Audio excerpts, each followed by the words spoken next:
Assalamualaikum warahmatullahi wabarakatuh. Saya Siti Herina Sadaulay dari kelas 6A Pagi Kesejahteraan Sosial dengan NPM 1903090012. Kali ini saya akan membahas tentang mazhab sistem dunia. Yang pertama, konteks sejarah.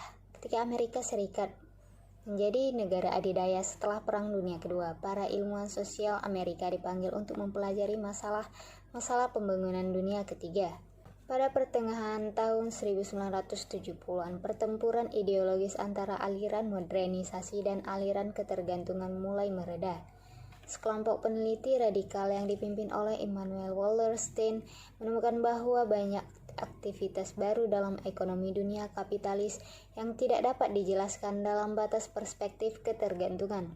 Pertama, Asia Timur. Jepang, Taiwan, Korea Selatan, Hong Kong, dan Singapura terus mengalami tingkat pertumbuhan ekonomi yang luar biasa.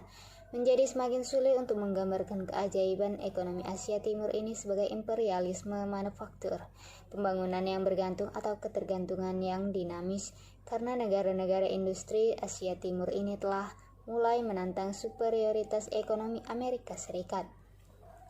Kedua, terjadi krisis di antara negara sosialis, perpecahan Sino-Soviet, kegagalan revolusi kebudayaan, stagnasi ekonomi di negara sosialis.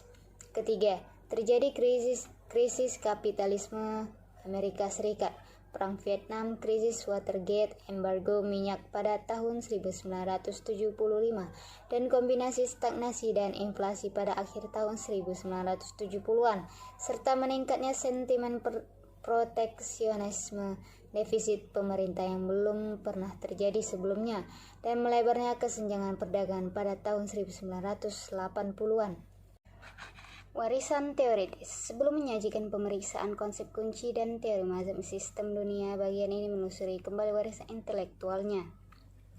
Wallerstein dimulai sebagai spesialis di Afrika. Karya-karya sebelumnya menyajikan studi tentang masalah pembangunan yang dihadapi Afrika setelah kemerdekaan. Wallerstein 1964-1967, lihat juga Ragen dan Chirot 1984. Pemikiran analis muncul sebagai protes terhadap spesialisasi disiplin ilmu sosial yang berlebihan dalam batas-batas akademik konvensional.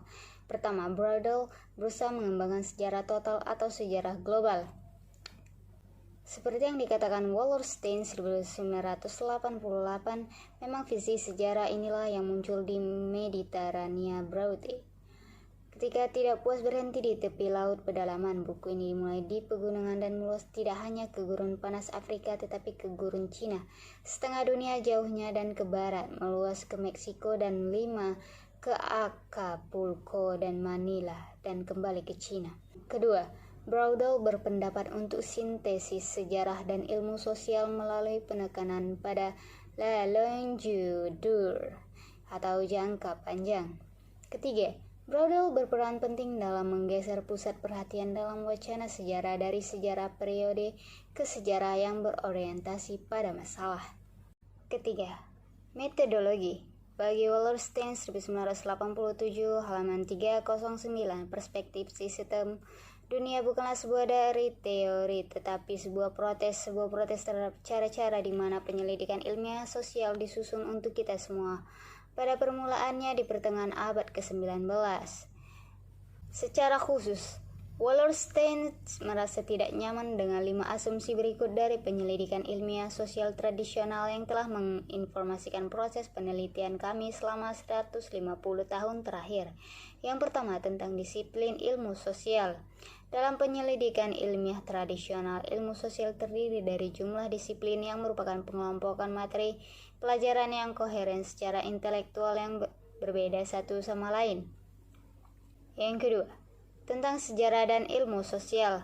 Dalam penyelidikan ilmiah tradisional, sejarah adalah studi tentang penjelasan khusus seperti yang benar-benar terjadi di masa lalu.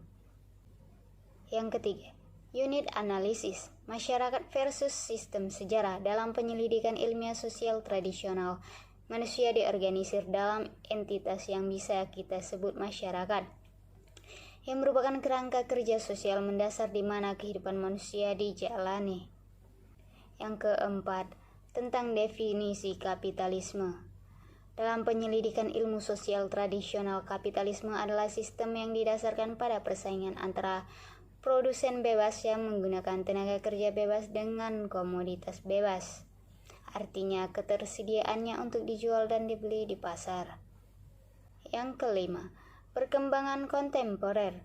Dalam penyelidikan ilmu sosial tradisional, sejarah manusia adalah progresif dan tak terelakkan lagi